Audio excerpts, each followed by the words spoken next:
Daniel saw it in the way her fingers grazed the man's arm. Casual, practiced, too familiar. The ballroom sparkled around them, all crystal chandeliers and empty compliments, but Daniel's world shrank to that gesture. His wife, Amelia, tilted her head and laughed, not politely, intimately. The man was Nathan Cole, her business partner. Daniel had shaken his hand just 15 minutes earlier. The betrayal wasn't loud. It didn't need to be. It was in every stolen glance, every carefully timed sip of champagne. Daniel didn't flinch. Instead, he smiled, thin, calculated. If Amelia wanted secrets, she'd get irony in return.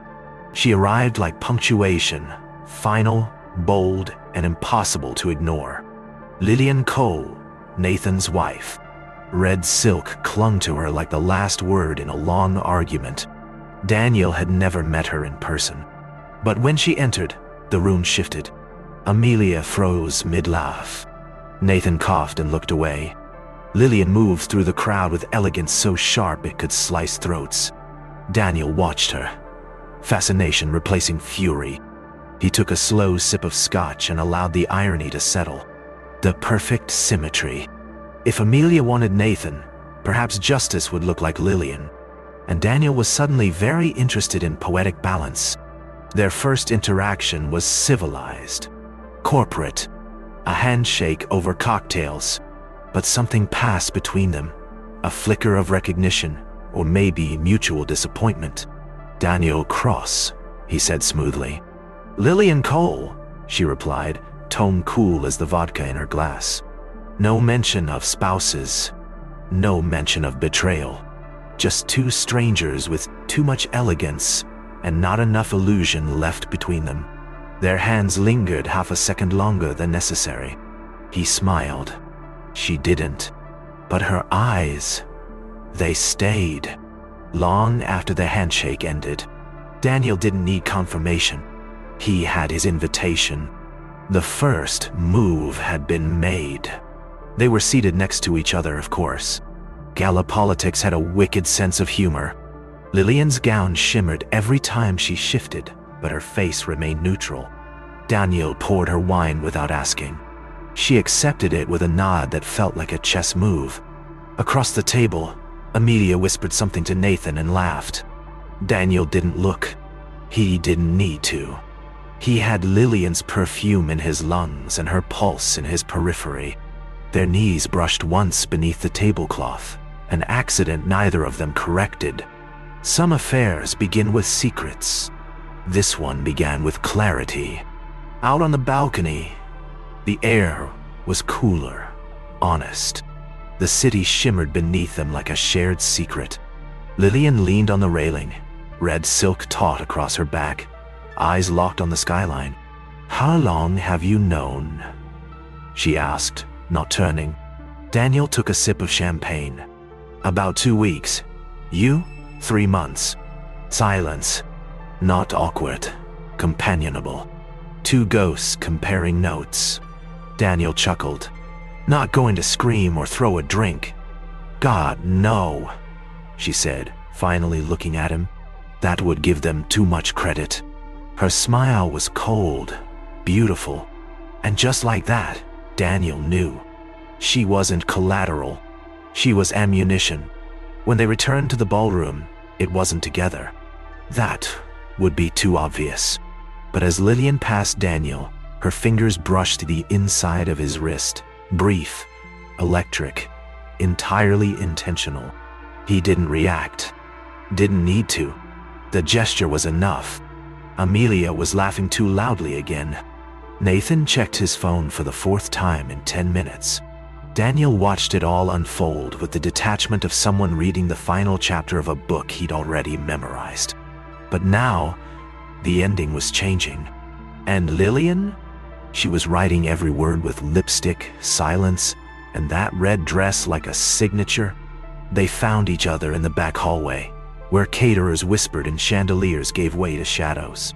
It wasn't planned, not exactly, but neither of them looked surprised. Lillian leaned against the wall, her lipstick unbothered, her gaze clinical. "You want to kiss me?" she said. Daniel nodded.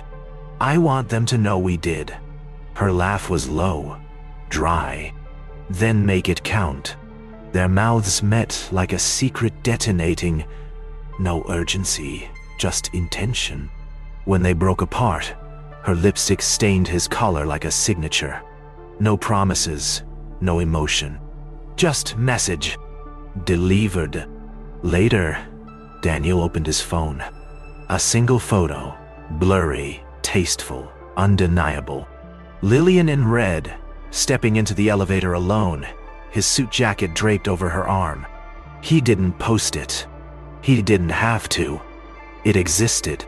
And if Amelia ever wanted to compare timelines, she'd find this one overlapping perfectly with her own betrayal. Irony, gift-wrapped.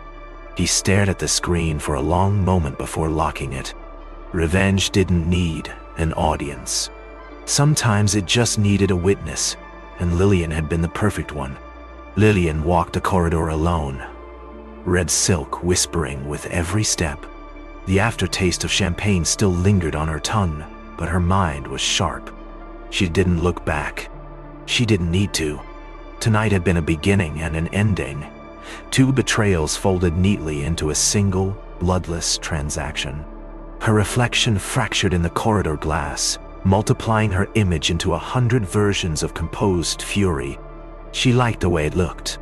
Daniel had been useful, elegant in his own way, but she hadn't done it for him. She'd done it for herself, for the elegance of symmetry. In the quiet of the limousine, Lillian scrolled. Not through news, not through texts, just photos. The blurry ones, the deliberate ones. Daniel's cufflink beside her clutch, her lipstick on a champagne glass. Echoes of a night crafted for exposure without a word spoken. She tilted her head, amused. Amelia and Nathan weren't going to implode tonight. I'd smile through it, of course. But the crack had been drawn. And Lillian had always known the prettiest destruction begins in whispers. She closed the gallery, reapplied her lipstick in the dark, and let the silence carry her home like royalty. Daniel lingered in the shadows of the hotel atrium, scotch in hand, watching it unfold. Amelia's posture was stiff, Nathan's hands defensive. They weren't loud. Not yet. But the tension cracked in their silence. She was asking questions she already knew the answers to. Nathan looked up once, searching the crowd. He didn't see Daniel, but Daniel saw everything. He took a slow sip, savoring the stillness before the inevitable fracture. The beauty of poetic justice wasn't the punch. It was the anticipation. And Daniel, he had all night. The gala was winding down. Laughter had thinned, and the music slowed to an elegant whisper. Daniel walked through it like a man untethered, not victorious, not smug, just finished. The room looked different now, stripped of pretense. He passed Amelia's shawl left on a chair and didn't touch it. Passed Nathan's empty glass and didn't pause. It wasn't about anger anymore. It was about precision. Justice, delivered with a cold smile and no fingerprints. Lillian's perfume still clung faintly to his shirt. He exhaled. No fireworks, no applause. Just the exquisite symmetry of betrayal repaid in silence. Lillian stood in front of her mirror, removing one earring at a time. The city sprawled behind her, indifferent and gleaming. She unzipped the dress slowly, not seductively, but deliberately, like shedding a roll. Tonight hadn't been about lust or even justice. It had been about control, about narrative. Her lipstick was still perfect. Her smile was not. It was quieter, more complete. The night had given her something Amelia never could. Her husband's humiliation served cold, without confrontation. Lillian didn't need to scream. She had orchestrated her silence into a symphony. Daniel loosened his tie with the precision of someone closing a chapter. The study was quiet, a world away from the gala, from Amelia's secrets, from Lillian's fire. He set the gala invitation down beside a photo from his wedding, now slightly askew. He didn't move it, just stared at it. There was no sadness, no regret, just clarity. He had entered the evening with betrayal under his skin and left it with a story only two people truly understood. It hadn't been revenge. It had been a reckoning. One she'd helped him author. One Amelia would never rewrite. His phone buzzed once on the nightstand. He didn't rush to check it. When he did, the screen glowed with a message as elegant as it was final. Key, enjoyed the symmetry. Only no emoji, no follow-up. Just a signature. Daniel stared at it, lips curling into something between a laugh and a sigh. She wasn't asking for more, wasn't opening a door. It was acknowledgement. Closure wrapped in 7 words. He didn't reply. There was nothing left to say. Some connections burn, others cool into perfect geometry, and some women disappear exactly when they're supposed to, leaving only echo. By morning, the gala was already a memory, tucked behind corporate headlines and social chatter. Daniel strolled through the lobby like any other Tuesday, coffee in hand, tie crisp, ... No one looked twice. No whispers. No scandal. That was the brilliance of it all. Clean, private, devastating. Amelia's seat was empty in the boardroom. Nathan's name had been quietly removed from 2 panels. Daniel didn't ask why. He already knew. In the end, justice hadn't shouted. It had whispered. And he'd been the one to hear it first. Lillian slipped into the black car like she'd done it 100 times. No entourage. No headline. Just red silk at her neck. Sunglasses that hid nothing. And a presence that turned heads even when no one recognized her. The city moved on around her, unaware that its most delicious story had already been told behind a glass of champagne and a single night's resolve. The door shut. The window darkened. Lillian didn't look back. Some victories don't need an audience. They need a good driver, a clean break, and a woman in red who never missed her mark. The suite was empty now. No perfume, no laughter, just stillness. The red dress hung over the back of a chair like a relic, its silk draped in quiet triumph. No one would know what it had done, what it had undone. No one but the two who needed it. The light from the window slid across the floor, painting the fabric gold. Somewhere else, Amelia was questioning everything. Somewhere else, Nathan was alone.